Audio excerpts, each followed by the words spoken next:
Hey everyone. So while writing the script for this video, I was kind of contemplating on whether or not I wanted to put the word slop in the title because, I kind of heard that less words equals better engagement. But I really find it fitting because, what I've learned so far about AI and what I've saw in my own personal experience, really the best word to define it is slop, and I'll explain why. But if you really look at the answers it gives out, say you ask it something, it will give you an answer no matter what. It will never leave you empty-handed. And I think that's kind of intentional because as humans, we really like getting answers, whether they are right or wrong, like whether they're rooted in reality or just completely pulled out of their ass. And the problem with AI is that most of its information is pulled from sources like Reddit or other non-trustworthy internet sources. And so when you kind of get this answer and it kind of gets you hyped up because it gave you an answer to a really hard question in like 2 sentences, if you really pause and think about what it told you, it really is just a amalgamation of words, that kind of sounds correct, but really it's not. It's kind of like this word salad that sounds really appealing, but it has no roots in reality. It's just kind of information that sounds really good but isn't even factually correct. And so if we look at also like a painting that it has done, or a paragraph it pulls out, it really just takes whatever source it finds easiest to pull from and just takes that as its reference. And I find that really problematic with kind of how much it's lowering the quality of our day-to-day lives, because nobody can go 5 minutes without writing something without checking AI or asking the stupidest question ever to AI. Like we kind of found AI as a savior, even though it rarely spits out anything meaningful. But we all kind of know this, right? Nobody's ignoring this. And I want to talk about something that isn't talked about much, and that's why I think in a weird way that AI is actually a good thing and why it might trigger a kind of renaissance in our era. The main thing I wanted to compare this to is the invention of the camera. And so up to the invention of the camera, the only way to capture a landscape or a portrait or a figure painting a figure actually was through a painting. And like from history until the camera was invented, it was the only possible way, either through a sculpture or through a painting or something like that. And then all of a sudden we kind of got this camera, and what the camera did was it kind of created this middle ground for people that couldn't afford paintings, but also wanted to capture a moment. And many people speculated that cameras would be the end of painting and just like anything similar, painting, drawing, sketching, whatever. And in a way it was, but there's a key thing: painting didn't really go away. It just became reserved for the upper class, for the elite.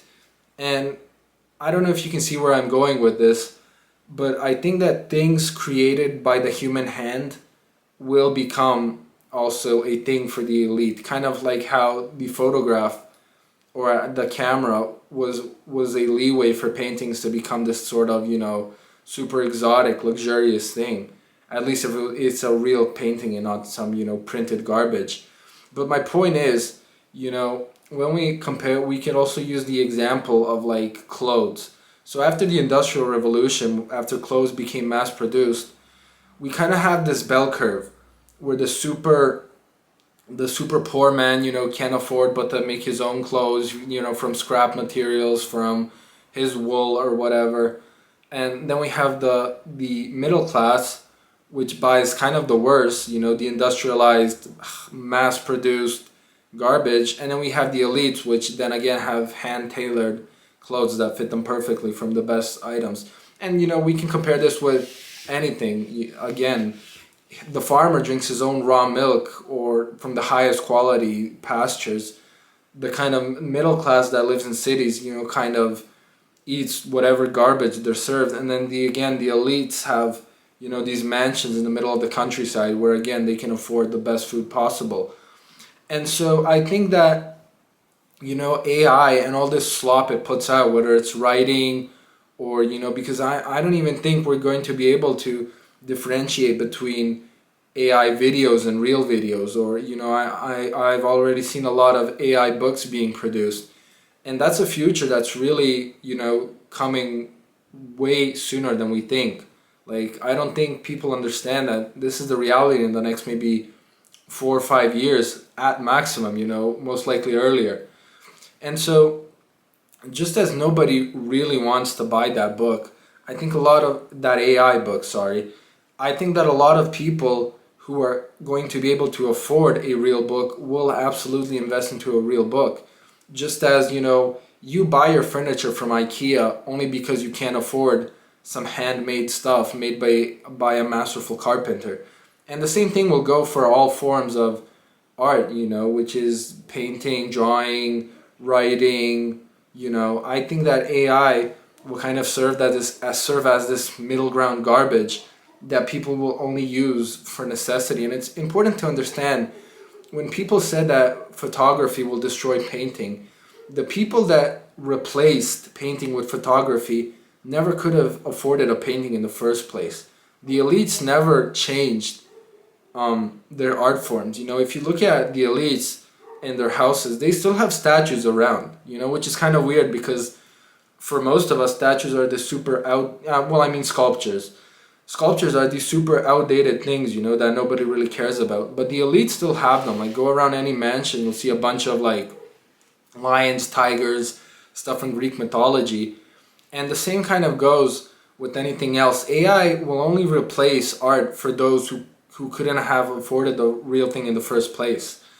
And so when AI inevitably, takes all these mundane jobs such as filling out an Excel sheet or, doing paperwork for a large company, when it replaces these jobs and when the market's in despair, I think that our only choice will be to revert back to our what we can make with our hands. I think the real luxury will be things that are handmade, handmade food, handmade clothing, handmade painting, sculpture, writings, books, And obviously a lot of people won't be, kind of in on this trend. But it's important to understand that even in the Renaissance was really a handful of people.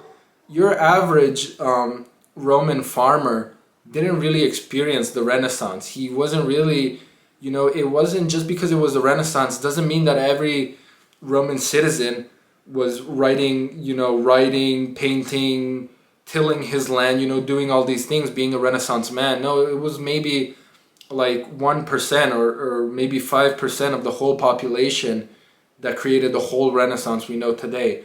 And so, in a similar way, a lot of people won't understand this, but in my opinion, the elite and the people who actually need to understand, or not even the elite, but people who actually value real things made by real human hands, will value their craft. And that's why I advocate, I obviously have no experience in life or in giving advice, but in my honest opinion, I think the best route you can go down is either a trade job where you actually make something with your hands, or doing something in the realm of creative work or something, because like I said, people will value things that aren't just mass-produced slop made by a machine that frankly takes human words and just creates a word salad out of it. Like, it creates something appealing, but it will never replace human emotions. It will never replace the experience Dostoevsky had. It will never replace